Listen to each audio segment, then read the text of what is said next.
दोस्तों नमस्कार। उत्तराखंड अधीनस्थ सेवा चयन आयोग के द्वारा आंसर की निकाल दी गई है और एक क्वेश्चन जो मैंने सॉल्व किया था रीजनिंग का। मैंने पहले भी आंसर की में इसका उत्तर बताया था आपको कि इसका उत्तर होगा 4, है ना। ये पेपर आपके सामने है और ये जो क्वेश्चन है लास्ट वाला आप देख रहे होंगे। तो ये एक क्वेश्चन था, इसके ऊपर बहुत सारे प्रश्न आए, बहुत सारे अभ्यर्थियों ने कमेंट किया कि क्या इस आयोग ने भी इसका आंसर बी दिया हुआ है। मैंने भी इसका बी बताया था, कुछ लोगों को इस पर डाउट था, तो इसलिए मैं इसको सॉल्व करते हुए इस पर एक वीडियो बना रहा हूँ। आप लोग देखिए किस तरीके से इसका आंसर 6 आता है ना। मैंने प्रश्न यहाँ पे लिखा हुआ है हिंदी में, आपकी स्क्रीन पर आपको दिख रहा होगा कि गाँव जो है वो ABCD है, एक सरल रेखा में है। यानी आप देख सकते हैं ये एक सिंपल लाइन में होंगे, 4 पॉइंट्स आप कह सकते हैं उनको। अब ये एक लाइन में इस तरीके से हैं, लेकिन ये कहाँ पे होंगे भी इसकी डायरेक्शन हम बता नहीं सकते हैं। इसकी डायरेक्शन के लिए हमें आगे क्वेश्चन को देखना पड़ेगा। तो बी से डी की दूरी 10 किलोमीटर है, ठीक है, ये भी हमें पता लग गया। अब यहाँ पे मेन पॉइंट हमें मिलता है ए गांव डी और सी के बीच में स्थित है। तो अगर हम यहाँ पे देखें ए गांव को, तो सपोज हम इसको, ये हमने लिखा ये ए गांव है, ये डी और सी के बीच में स्थित है, ये डी है और ये सी है, इनके बीच में ए गांव स्थित है। और यहाँ पे जो लिखा गया है कि पहला जो क्वेश्चन यहाँ पे था, बी से डी की दूरी है वो है 10 किलोमीटर, यानी बी इसका स्टार्टिंग पॉइंट है।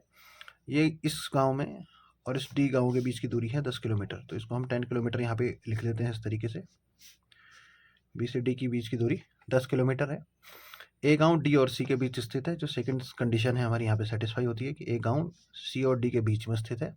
सी से बी की दूरी सी से डी तक की दूरी के 2 किलोमीटर अधिक है, यानी सी से बी तक की जो दूरी है, सी से लेके जो बी तक की दूरी, ये वाली दूरी जो है ये सी से डी तक की दूरी से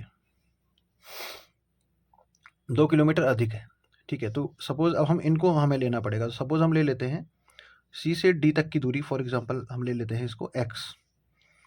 तो अगर ये x हो जाता है तो ये इधर वाला जो सी से बी तक की दूरी हो जाएगा, ये हो जाएगा आपका 10 - x। अब देखिए ये x है और ये 10 - x है, तो यहीं से ये क्वेश्चन सॉल्व होगा। अभी इसने क्या कहा कि सी से बी तक की दूरी, देखिए हमने यहाँ पे देखा जो कंडीशन है सी से बी तक की दूरी, हमने लिख दिया सी से बी तक की दूरी, और सी से डी तक की दूरी से 2 किलोमीटर अधिक है, यानी जो सी से डी तक की दूरी है इससे 2 किलोमीटर अधिक है। यानी सी डी की जो डिस्टेंस है इसमें 2 एक्स्ट्रा जोड़ेंगे तो सी से बी तक की दूरी निकल के आ जाती है। सी से बी तक की दूरी है, ये हो जाएगी आपकी, ये थी 10 - x और ये दूरी थी हमारी x, ठीक है। तो ये जो 10 - x है ये x से 2 ज़्यादा है, तो x में जब 2 जोड़ देते हैं तो ये सी बी यानी 10 - x के बराबर हो जाता है। इसको आगे हम सॉल्व कर लेंगे तो हम देख सकते हैं ये 2 इधर आ जाएगा, ये हो जाएगा 10 - 2, और ये x इधर आके प्लस हो जाएगा तो ये हो जाएगा 2x। तो ये आगे आपका 8, 2x की वैल्यू, फिर आपका x यहाँ पे निकल के आ जाएगा 8/2, कितना हो गया ये 4। यानी देखिए x हमारा 4 निकल के आ गया है। तो इसके बाद हम देख सकते हैं, क्योंकि x जो दूरी है वो कौन सी दूरी है, x है c से लेके d तक की दूरी। अब हमें क्या निकालनी है, c से b तक की दूरी। तो हमने कहा ये x है तो ये कितना होता है 10 - x है, तो हम सीधे सीधे निकाल सकते हैं बी सी या C B equals to 10 - x।